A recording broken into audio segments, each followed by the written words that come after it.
తెలియజేస్తా ఉన్నాను. నిన్న దానం నాగేందర్ గారు కేటీఆర్ గారి మీద మాట్లాడిన మాటలకి నేను తీవ్రంగా ఖండిస్తున్నా అని చెప్పి సందర్భంగా తెలియజేస్తా ఉన్నాను. ఇలా ఒకటే అడుగుతున్నా దానం నాగేందర్ గారిని, మీరు మీ స్థాయి తగ్గట్టు మాట్లాడితే మంచిగుంటుంది, మీ స్థాయి మర్చిపోయి మీరు మాట్లాడడం మంచి పద్ధతి కాదని చెప్పి నేను దానం నాగేందర్ గారు కూడా విజ్ఞప్తి చేస్తా ఉన్నాను.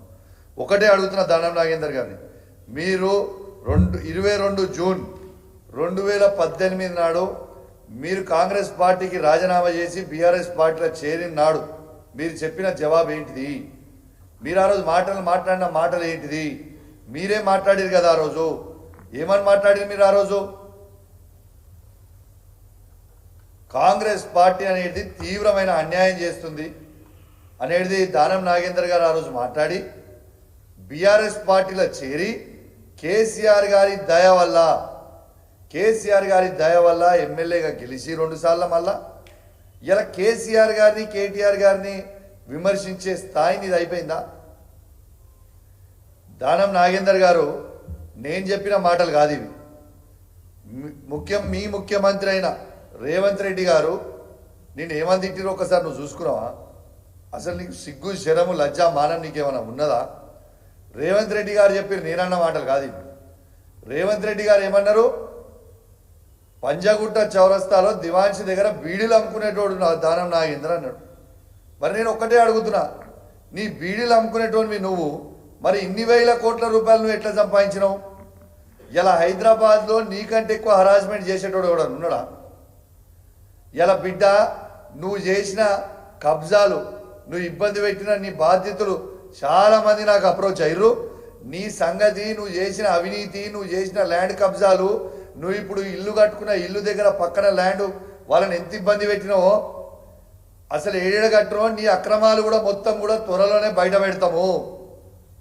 నువ్వు సంపాదించిన అక్రమ సొమ్ముని ఖచ్చితంగా బయట పెడతాము. నీకు అంత రేషం ఉంటే, నీకు నిజంగా అంత రేషం ఉంటే కేసీఆర్ కేటీఆర్ గారు పెట్టిన భిక్షకి నీ ఎమ్మెల్యే పదవికి రాజీనామా చేసి మళ్ళీ పోటీ చేయరాదా? నీకు అంత దమ్ముంటే ఎందుకు భయపడుతున్నావు?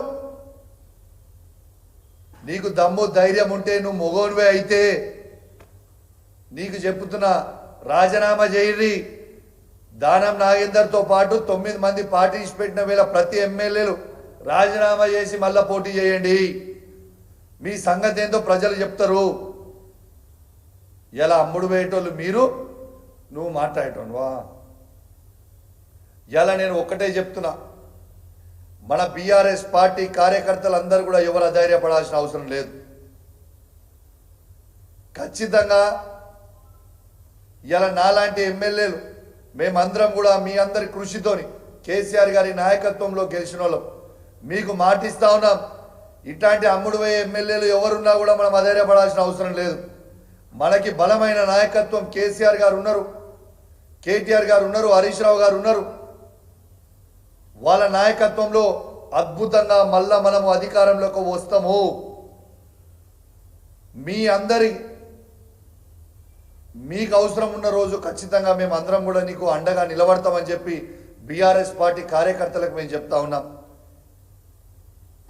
పార్టీతో నడుస్తా తప్పితే ఈ పోయిన ఎమ్మెల్యేలతో మాకు ఏ మాత్రం కూడా ఫరక్ పడేది ఏమీ లేదు.